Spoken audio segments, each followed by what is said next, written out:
Steve Ferreira is with us today, and he is a recognized expert in the field of freight audit, transportation spend management, and logistics optimization.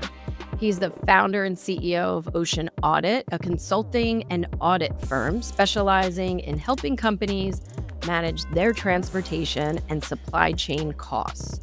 Ferreira is known for his deep knowledge of freight auditing, and his firm has helped numerous businesses identify inefficiencies in their logistics and save companies significant amounts of money on shipping and freight expenditures. He is a leader and an icon in this industry, and we are so excited to have him with us today. Thank you so much, Elisa. Thank you. Thank you, My Tiz. pleasure. Thank you, Elisa. So I did YC Startup School. For those that don't know, YC is the Hogwarts for startup businesses. If you're in startups, you want to join YC. And one of the first things they make you do is something called the mom test. In other words, if you pitch your business to someone, they should be able to explain it to their mom, and their mom should be able to explain it to their aunts. That's how easy it is. Steve Ferreira, you failed the mom test. Your bio is so amazing, but you do actually have to dive deep. You have to Google words. You have to take it apart chunk for chunk, because while Alicia was reading it, I was thinking, well, I know what that means because I looked that up, and I remember what that means because that's that. But to the average mother who sees you at a dinner party looking fabulous, how do you explain what you do? I would tell somebody at a cocktail party, the 30,000-foot perspective is somebody gets overbilled, I get them a refund, I get 50% of their refund. It just so happens that take place in the international theater where we're talking about huge containers of cargo from China, from Europe, from Australia. It doesn't matter where it is. So basically, I get clients significant refund recoveries on overbilled ocean freight transportation costs. Amazing. And there's another beautiful thing in YC. They talk about the perfect tagline. They talk about how Geico is the perfect tagline because it explains everything in a sentence. Give us 15 minutes, we'll save 15% on your car insurance. You've got this beautiful one line. Would you be so kind as to say it for our clients, for our listeners? Apologies, my brain was in two places. No cure, no pay? Is that the one you mean? Or? That's it. That's exactly it. It's so clever. It really is. Especially because we did a talk recently for the New York Public Library, Alicia, myself, and a wonderful nurse called Emily Tron. And we talked about pain, right? The perfect business solves a pain. It's a hospital, not a vitamin shop. And that's exactly what you do. So I suppose the most obvious question to follow before we get into our health, wealth, and wisdom is, how did you get into this world? And how did you know that you could create a one-person business out of it, let alone be so successful in it? Well, they always say, and you've always preached, you have to stick to your niche. And I got involved in international ocean transportation right out of school, 1982. And so I actually worked for one of the biggest ocean freight transportation companies in the world. And I was actually based in Taiwan and Hong Kong, running their marketing and revenue departments. And that's where I started to see that the ocean freight game is a very complex game on invoicing, and that almost 25% of invoices had a problem. So I figured to myself, who knows better than I do in terms of where the bodies are buried? And, I might as well go out and make some profit out of it. So that's how Ocean Audit was born. It was actually born, or originally it was called Trade Check, which was a very catchy name, but the Trade Check actually got acquired by a NASDAQ company within 2 years of launching. So it was the right time, the right place, and in a super niche environment that always makes a solopreneur multiply its revenues if you're in the right space. Absolutely. From niches to riches, as I always say. Love that. Alicia. So I have a question for you. In the pursuit of a rich life, since that's what we're trying to get out to our guests here, is how can they, entice their life to be richer? And that often involves juggling career, family, personal time. How do you prioritize your self-care to remain healthy, balanced, and all of the different aspects that you're juggling? It used to be that I wouldn't do that. I used to have a multi-checklist of 100 items I had to do because I'm such a great ball juggler, right? Wow. I can definitely keep, everything active. And as I realized as I got older, I ended up getting married to a younger woman, much younger person than I am. And then we have 3 kids, 19, 13, and 11. So, I'm 64 and I still have really young kids, and the wholesome and fulsome and part of their lives, I realized that I had to take a different approach to things. So my new approach is tackle 5 or 6 or 7 key items that are on the A1 list, and, just defer the rest as best you can. And I find that I'm a lot healthier and a lot more productive when I tackle the A list of 7 things than the total list of 100 things. So I've really, I think, prioritized, and it's helped me to focus on where I can let some things go.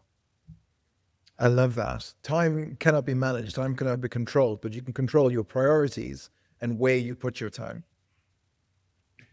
I think so. For me, it's just been really intriguing because, I've made you guys have known me for a number of years, and I think I've actually made a kind of a personal shift where I communicate far less now, say email, and far more with video or in-person, presentations. And I think my audience is such that, by getting people know me, right? People know my post and might be lurking in the background. But generally speaking, it's helped me to quicken my engagement cycle on whatever it is I choose to do.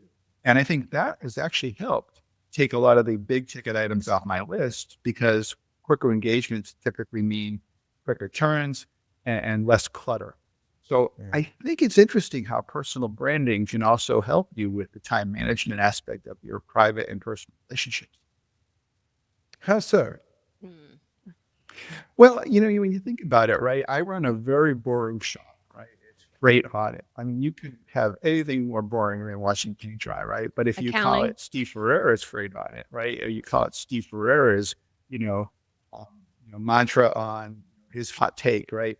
You put a little bit of sexiness to it. I think that the personal branding gets you to a level where you no longer are in that generic, cleaning space, your meeting planner space. You're like Arisha, where you're a cut above, right? Yeah. And matter of fact, I think, isn't the name of your company Cut Above? ACEPID, but close enough. Yeah. Well, it's actually very appropriate, right? Because It is. I feel like I could I'm change macing it. Just.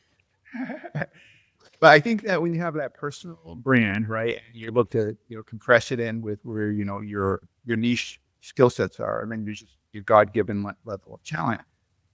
To me, right, it seems less pressure. And it might also be from the fact that, you sit here and you say, well, Jason, I think you've done many things on us, like creating all these different multiple revenue streams. I think when you have the ability to say, I'm a one-person operator, and I have these 5 huge revenue streams I'm working on right now, and I'm pretty darn happy with them, right? What can I do? They're prototypical. So how can I replicate that or duplicate that? And it's amazing how often you can, even in a unique industry like supply chain. I love that. And that has been a recurring ingredient in the Rich Life recipe, which is this idea of the third of the 22 immutable laws of marketing, which is the category of 1.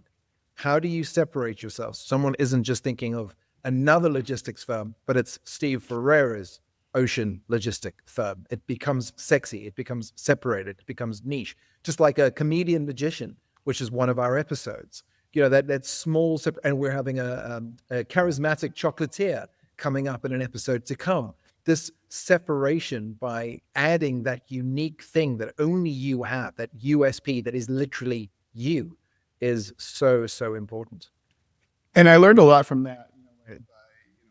I'm an only child, so I remember like growing up, my parents were working a lot, so I was in front of their TV a lot. But I would always find role model people on TV to like look up to, like Johnny Carson.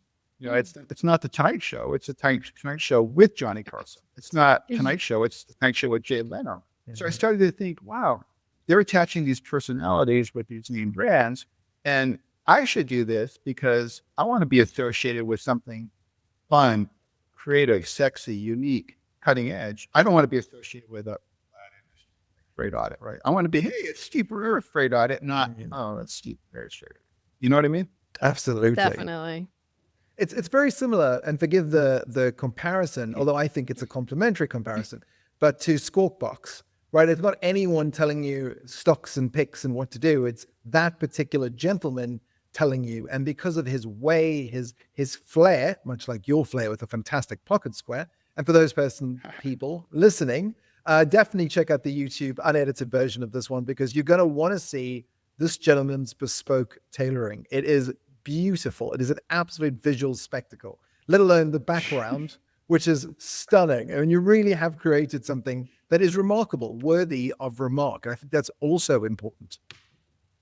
Well, it's interesting you say that, right? Because I like to think I think of myself, right? I mean, I literally do.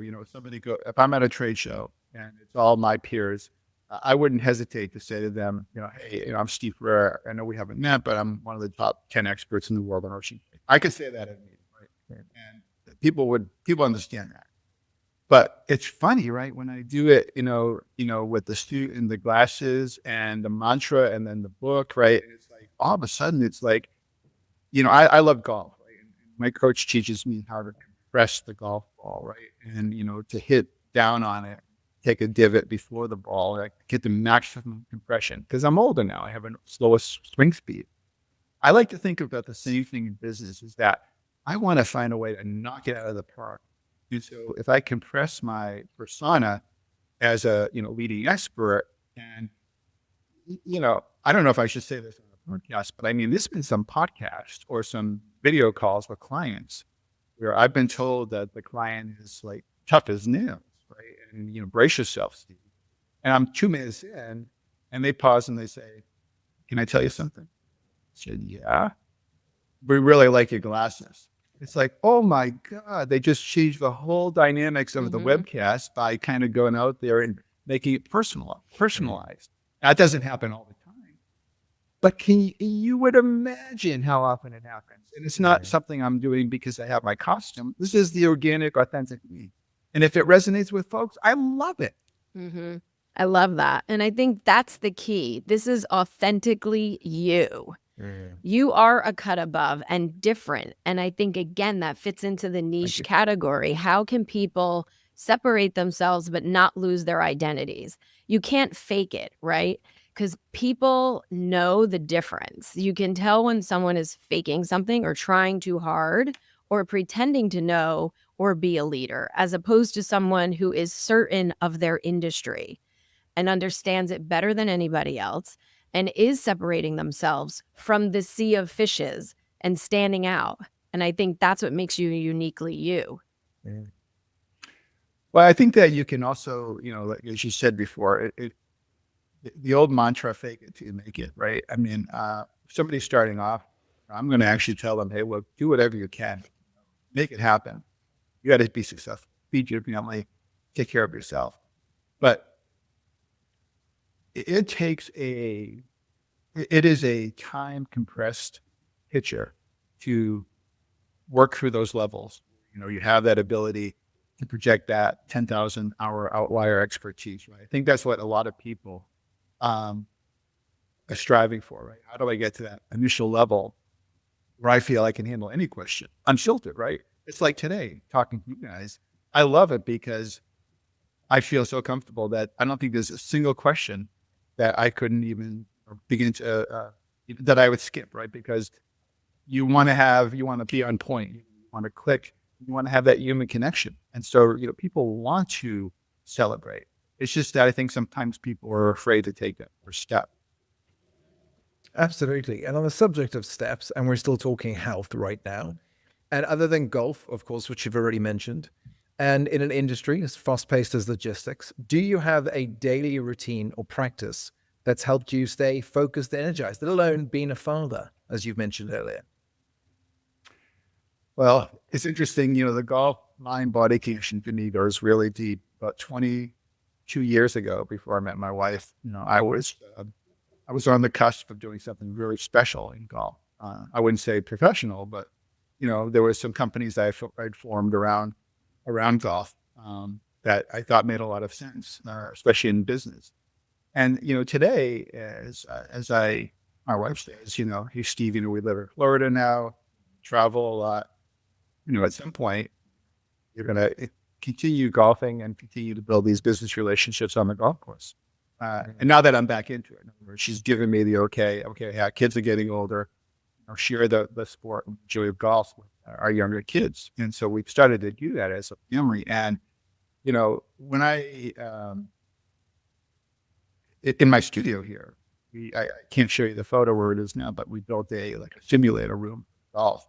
And so I'll go in there, right? And I'll mentally say, okay, I hit this 150 yards, 0.3 at, 98 miles an hour, right? So I constantly challenge myself with my golf, the mental, physical aspect of golf, and I throw in some yoga to help unwind myself in regards to the flexibility as you get older. So I would say I'm in the perfect space because I can take any time away. I want away from my day and just head over to the next room, get a few whacks in the simulator, and then come back refreshed. And does that give you focus? I mean, obviously it energizes you, especially something like yoga, let alone the mind-muscle connection. But does it help you sort of stay focused on your mission? I think the thing about it with me, right, is that because I've been because so much of my business is numbers, right, 7-digit numbers. It's uncanny how sharp, right? And again, I know they say that as you get older, you keep your mind active with numbers and math. But I think golf is a little bit mathematical. It's a little bit creative. It's a little bit artsy fartsy. It's a little bit science, right? So I think because I'm all that, I can hit 500-600 balls a day. And Wow. I'm such a stat freak is that, I look at all the stats on those. Where did I hit them? Where was the dispersion? How many went left? How many went right? And I kind of think of that as like my own self mantra, my own self path. And I think to myself, that's just like me. I hit one out of bounds, or I really hit this one on the sweet spot. And I make the analogy that my purity in golf is almost the same as the way I can deliver in business. That's a hard thing to explain, but I think I just did a pretty good job with it. You did a great job. It leads me to the last question I have anyway for health, which is golf is also a game of resilience and perseverance. How have you utilized or strengthened the muscle of resilience and perseverance in maintaining a healthy mindset in your high pressure role that you've created for yourself? Every day I think of like the one saving grace. I'm not sure this is a direct answer to your question, but I always think to myself, it goes way back to when my parents were putting me through college, and I wanted to do something special to get a job to pay them back. I remember when I got my first job and I paid the health care and my rent. So proud to show my dad. And I've always thought that, I have to have a fundamental baseline in my mind. What's my most important thing? Well, I think it's my family. And so it's a kind of a corny thing, but I've always thought, okay, hypothetically, if I had a mortgage payment, I'm just making this number up, of $10,000, right? I want to make sure that this month I have at least that much because I never would want to miss a mortgage payment. And I'm talking about in the early days of building up a business where I was bootstrapping. Now I don't have to have those fears, but I do carry that mantra around every day. And through yoga and golf, right, it just really refines it because I think to myself, you're only as good as your last shot. You're only as good as your last shot. So I have a little practice thing I do. If I have a bad shot in golf, right, I don't stop until I hit a dead center, 2 degrees off center, and then I come back and I do the same, my voice and my skills. So I kind of also like the way I explain that, but to me, they're almost like interconnected and they're an extension of one another. So would you say that your way of doing it is that find a metric of success that you can chase? And if you have day after day where you haven't hit that metric, keep going until you've hit that metric and you can feel a certain strength in yourself that proves your resilience and proves that you have perseverance? It's true. It's almost like as in golf, right? I have a video room. I look at my swing and I'll say to myself, that is not good at all, right? It might have felt good and the results were good, but technically I didn't do it right. So is that the right thing or the wrong thing? And I think that's really the $64,000 question, because like in business, you can get there as your goal and you might have done the wrong thing. You might have hit a bad shot, but it was good enough to score, right? So I think the thing about sports and golf and, setting goals is it ever good enough? And are you always chasing something? And if you are chasing something, that's great because it's a significant salient goal. And as long as you're hitting the ball straight, you're going to get to that goal. So I guess I always think to myself, I carry around my little briefcase. I'll have the 10 deals that I'm into, right? And maybe I don't have to do anything with those. Why am I carrying the papers around? Well, the reminder in my way of thinking that's the extension of mind, body, business connections. I've got those deals in my case and carrying them around. I feel they're a part of my sixth sense. I think they're a part of my execution, so that when the time comes, I'll pull one deal out, I'll execute it, and then I'll move on, and then I'll replenish it. But at the same time, keep my mind, body, and skill sets going with the golf, which keeps me grounded in terms of thinking you'll never have perfection. And I think I picked golf because you will never have perfection, right? Because it's such a tough sport. Very good analogy. I love that. Thank you. Yeah, I think that's great for people to implement. They just have to find what works for them. For you, it's golf and yoga. For someone else, it might be painting or whatever that is for them. But I think that's the important thing there is you said it. You're only as good as your last business deal. I'm only as good as my last event. And in these activities that we do, we're constantly trying to elevate. So wherever that is, you find those things that do ground you to where you can keep improving. And I'm going to switch over to wealth now. And Before I have a you question. do, can I just, I'm only going to contradict because this is going to be my goal in this podcast. We know. I live for Jason's contradictions. As a reminder, those people listening, you do not need a briefcase. You do not need 6 deals. Right. You do not need to meditate, transcribe, yoga. You are good enough just the way you are. You can look for other things that bring you happiness and bring you fulfillment and bring you love and joy. But I hope that listening to this podcast will show a multitude of incredible people creating their own rich life, which should give you permission to give yourself a rich life. That although we are showing you and demonstrating these incredible people with their own goals and times, these are different strokes for different folks, to use a golf analogy that works well for my point. Please Very carry true. on, Alicia. No, I concur. I agree with you on that one for sure. I think it's different for everyone. So I'm going to move into wealth because I know that I kind of struggle with this as well. Okay. So as an entrepreneur and a high achiever, what financial habits or principles have you found most crucial in building long-term wealth? It's interesting. Like anything good, and it takes time. All of a sudden, you look at where you are revenue-wise, and there's an explosion of revenue because you've set the stage up, right? And I just recently, I just hit a milestone, right, for 2024, for example, that I never really thought would be possible.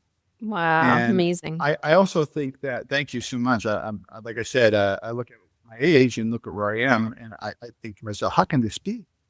And I also think that, one of the things about the money, right, and setup of that is that you don't necessarily have to have, one deal, right? You can have multiple deals that are going on, and some are small and some are big.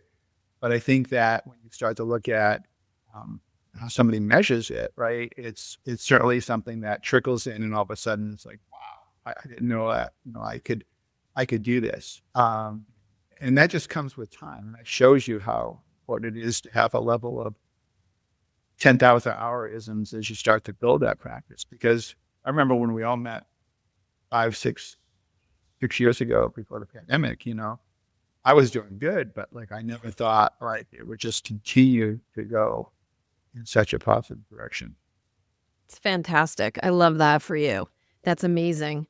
So do you give yourself goals, so to speak, like points where you need to hit financially? Or did you just wake up and be like you just said before, wow, I didn't think I could get there? And especially as a solopreneur, because I know I'll speak for myself. I didn't even realize that I was actually doing anything amazing until I was approached by Forbes. I had no idea that this wasn't the norm. I mean, because most people don't share their financial success. They don't discuss the numbers. So for our listeners that, are kind of like, what is success? And I mean, again, that's different for everyone. You want to set your own goals, but sometimes you don't even know that you are achieving success if you don't have anything to compare it to. How do you determine? Yeah, I think that is a great point. I think that what I've done over the years, and chronologically, I think about cycle I'm in, because sometimes revenues can come unexpectedly and certainly not on a regular schedule because the way engagements work. So I always think to myself, okay, what's my baseline for 2025? Where should I be at by midpoint of March, each quarter? So I have some big picture metrics I like to have, but at the same time, I'm smart enough to know that the business is a bit variable and big ticket items can come in unplanned at any time. It could have been a projection where a client was going to deliver $100,000 and they ended up delivering $1 million, right? And again, those are nice surprises to have. But sometimes in this art and science life that I run, it's not predictable. So I think that it's important, obviously, to have those baseline metrics. I think I mentioned earlier, I always think in my head, hey, the rent or the mortgage is this. So, I've got that after expenses. So you do a lot of the mental math. But I think that, obviously the first and fun thing is to be exploring the niche, finding what the problem is, and there a market for what people pay for. And then, people can start to analyze how to budget based on what those responses are. By the way, Alicia, just a reminder, only 5% of all US businesses hit 1 million in revenue, and they hit that once. That's not even in continuation. And it's interesting because as you said that, you said the exact word statement that I was going to ask you about, which is this idea of what do you compare yourself against? I personally, and Alicia and I have talked about this, don't compare myself to anything. I have a freedom number, and anything above that is an FU number. Freedom says I'm okay now, I'm free, and FU says I don't have to do the work if I don't want to. I can say FU and I can walk away. For me, Right. that provides me with a certain sense of feeling well, feeling good, and I don't look around, right? And if I do, I look at statistics, same as you. I'm a numbers guy. I go, okay, I've made this much this month. How many people on the globe have earned this much this month? As a reminder to sort of holy myself back down to what the average person is dealing with, and not sort of put myself on the hedonic treadmill, which I guess is my question when it comes to you and wealth. Do you find yourself occasionally on that treadmill and sort of saying, okay, we need to, we're in Florida. Florida's got beautiful homes and beautiful cars and great pools. And, some people have crocodiles as pets.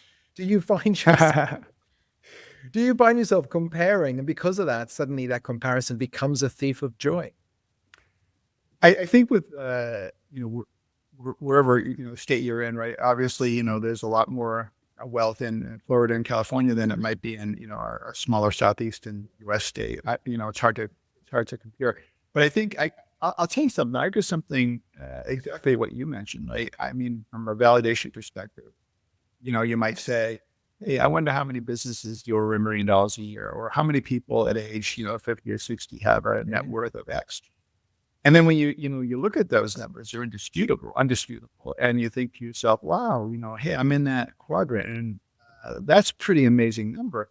And it's almost like you think, how can that be? And again, I'm not saying which one I'm in, but I'm saying you could say to somebody, well, you say in the 90, I'm doing better than 98% of the business space. And I'm thinking to myself, maybe my crazy eclectic life where I've got a million things going, I feel a little disorganized. Maybe that all is the mantra for success. It's almost like the cosmos is you don't know, like, am I successful because, not controversial, but am I successful because, I'm flamboyant? Am I successful because, I put myself out there and I'll take a strong position on something? It doesn't matter, right? I think as long as you're committed to the authentic, true self, and that's the issue that I wish, or the one gift I wish I could give to more entrepreneurs is to be able to relax that part and say, yeah, I am willing to be confident and open to, my true self. Do you think there's a financial habit or strategy or something that you've adopted that's been critical to, to this sort of way of life? I think that with having the younger kids, right? I mean, I've got some huge college bills for these kids, especially the 19-year-old. And so I look at like college at a top tier college and I try to say, okay, this client will take care of the college bill, right? So love I think that. it's really super important when you start to allocate, okay, this project will fund the college, this project will fund, this project will fund the Prague trip this summer. And so rather than just do the Prague trip, which sounds great, I think it's important to be able to say, okay, for this to happen, this should happen or will happen. And so even though I haven't funded the Prague trip yet, I'm well on track to do that. I think that's the best way to tackle as an entrepreneur, because unfortunately, a lot of us as entrepreneurs make the silly mistake, okay, buy the expensive wardrobe, buy the expensive, graphic set or LinkedIn marketing, then you're still waiting for a customer to come, right? So I think it's Yeah. important to really set some strategic benchmarks. I love having that vision. I used to, this is a funny story, but when I was recruited by this event company that was an online marketplace for events, we had these really hefty goals to hit for sales. And what would motivate me is I would put these pictures on my wall next to me of these Louboutin shoes that once I hit this goal, that's the next gift I'm buying. And my CEO would come in and he'd be like, "What are you doing?" And I'm like, "This is what's going to get me to the number you're asking me to get to." So, and I think, and I would hit it every time. So I think having those, whatever it is for you, obviously for you, your kids, because they have to go to college. For me, it's a pair of shoes, but whatever it is for the individual. For me, shoes too. I'm with you. Yeah, no, I see it. I see it. I love the outfit. But yeah, I think that is really pivotal to have something to strive for, physically visual. And I think when you're at the top of your game and you have a viable pulse of energy and people see that and they really want to work with you and they know you have a solution, it really takes the edge off the whole idea about you having to do something, say heavy outbound marketing or heavy inbound marketing. I think that, obviously the best clients are either repeat ones or word of mouth ones. And I think that you've all been successful in video and projecting that to, your followers and your future prospects. But I think that there's a new hierarchy, right, in terms of how you continue to develop these high stream revenue chains, by thinking out of the box. And if I could give a seminar on something, it would be out of the box marketing, out of the box B2B. I mean, there could be some really cool things associated with that. That makes sense. I love that. I actually once had to give a talk on how to think inside the box, and I found it incredibly hard. I'm not going to lie. It was one of the hardest talks I've ever given. Oh my God. You and me like brother. We may have to have you back for the follow-up call here. 100%. Yeah. Whoops. One of the things you Thank said you. as well, which I love, and you both said it in different ways, which is something, again, I resonate with, and I would give to our audience to think about this ingredient in their own rich life, which is instead of buying the thing, whether it's paying for Prague or a pair of shoes, think about the job that gets you the thing. Think about creating a business that gets you the money over and over and over again to buy the shoes over and over and over again. That instead of it being a direct line from you to the shoes or you to Prague, that little thing in the middle is something called work or a project or IP or a business or real estate or all the ways we hope to show you on the show that you can create a rich life. That the best way is sometimes to think smart as opposed to working hard, or a mixture of working hard in something that works smart. But that is an ingredient that you won't hear on a lot of shows. I think it's unfortunate.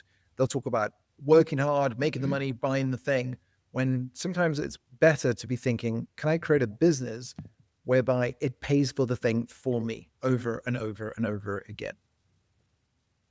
Yeah, I think the problem or the opportunity, here is that, we've had a lot of TikTokism where, people have been, creatives are out there saying, how easy is it to have their, drop ship business or whatever it is. And a lot of young people have picked up on that. But, we're kind of here to tell them in some ways that, look, you can go a long way with being creative and you can go a long way, compress time by thinking out of the box, but it still takes some elbow grease, and some practicing in front of mirrors and a lot of tears, right? To still get those first key moments, which locks you in and says, hey, now I have the mortgage of the rent 3 months. Now I can take some more chances, right? So I think that's an important point, is that, you do it right and you try and you're willing to put in the time and the effort, you too can have that 3-month cash reserve and 5-month cash reserve and 20-month cash reserve. Then you can be going on to doing something totally great because you can invest some of that money in your own self or your own branding. Absolutely. Which brings us to the last of our pillars that we talk about on the show, which is wisdom. Quitless, the power of perseverance in business. It was a huge best-selling hit. In fact, in its first week, it beat both Oprah and Quentin Tarantino, which is massive in my world because I love both Oprah and Quentin, and I'd love to see them in a film. But, if readers could take away one principle from this, what would it be? I found that unleashing your naked creativity, is the number one thing that did it for me. From being going on a dare, being a go-go dancer in a bar to get free admission, which I did. I never thought I could unleash my own naked creativity. And if you told me 6 years Literally ago, I would naked. be going from, well, not quite. That should be edited for children. No, but I'm kidding. No, I'm not kidding about that. But I think unleashing your naked creativity is, quintessential, because you can't be boring. You've got to find a way to get someone's attention. And in a sea of people that are just, trying to do cold emailing, trying to use, web-based systems to make money, they'll never work like that. You've got to be omni-channel. You've got to be, when I say that, you've got to be reaching out, phone, mail, fax, SMS, text, video, and you've got to be able to do something provocative, endearing, in order to show somebody, why they should pick you. If you can do that, that's the message of Quitless. That makes sense. Same. Last question. Steve, you mentioned earlier tears. So we know that can happen. Making mistakes is how we learn and we become more wise through those challenges. What have you experienced that was a big challenge, or maybe even a failure? I don't like to use the word failure because even at the end of a failure, we learn and then we eventually win again. But has there been any clarity from something that's been challenging for you that now maybe you do differently? I think so, Alicia. I think for years, I'd always maybe thought that I had some extra secret sauce. And that's why I didn't necessarily expand the business from being a solopreneur to having multiple folks on board. But now I think, as I've gone through, right, well, maybe I did have some secret sauce, but really at the end of the day, Ocean Audit and my success has just been an extension of myself. So sometimes I think at the end of the day, if I had extended the business, would I ever have gotten to my true authentic self? And it's almost like a chicken and egg concept. I almost think to myself, you know what? I'm a hell of a lot better off now that I kept the business at the metrics I do, because now I know my own self. And if I had expanded the business, I might be a technocrat sitting behind a door and doesn't know how to relate to people as well as I do now. So I think that by taking the contrarian approach, not growing the business as much as maybe somebody would, despite the success, but growing it to the point where you're totally comfortable and you don't have any regrets. That's how I would answer that question. I don't have any regrets about not having regrets. I love that, because that was actually what I struggle with. Did I make a mistake not growing my business and hiring more people? Because I did go down that road. And then I realized the turnover in this industry is very high in the event world. And I'm spending a lot of time training people. Yeah. And then after 2 years, they leave and I have to do this all over again. So I made the decision, no more. So I always do go back and forth between that. And I love hearing that, now this is how you got to your true authentic self and you have no regrets. And I think that's the most important thing in life, is no regrets. No regrets. Happy I did it. And we're happy that you did it, because you wouldn't be on the show and we wouldn't get to share your magic with the world. So thank you for doing it. Keep doing it. Our last question is, I mean, Alicia's question was the last question, but personally, That was my last question. Okay, I'd love you to answer this one, which is, you're allowed to leave one piece of wisdom in the world for someone starting out. What would that piece of wisdom be? And why do you think it's so important for everyone to hear it? I think it's don't listen to outside influences. I think what a lot of people, I had the problem when I first started. A trusted mentor told me, Steve, you won't make $1 in that business. It's already been tried and no one's done it. So I would say, again, don't listen is a pretty severe thing because people love you. But I would say filter it in the sense that don't ever detract from your dream just because a naysayer might have an opinion. Now, if you execute and find out that he or she is right, then they thank them. But don't let a naysayer take away from your initial goal set. And for our listeners, if you go backwards or forwards, this is going to be your homework. You'll find one of our other guests was told you'll never make a single penny writing a book about food. If you can write in the comments who said that, I will send you his book and I will send you Steve's book as a thank you for listening to The Rich Life Recipe. Alicia knows who it is. I can see her nodding like I know exactly who said that. Yep. And these naysayers, I think Steve is right. You got to take everything with a grain of salt, follow your passion. Yeah, I think just in closing on that, I found that I think I'm self-conscious enough to realize that, not everyone is going to strive to following my philosophy, right? Not everyone is following my rules of wisdom, right? Some people might say, "Well, this guy is, he's too outspoken. He doesn't listen, or I don't like his style."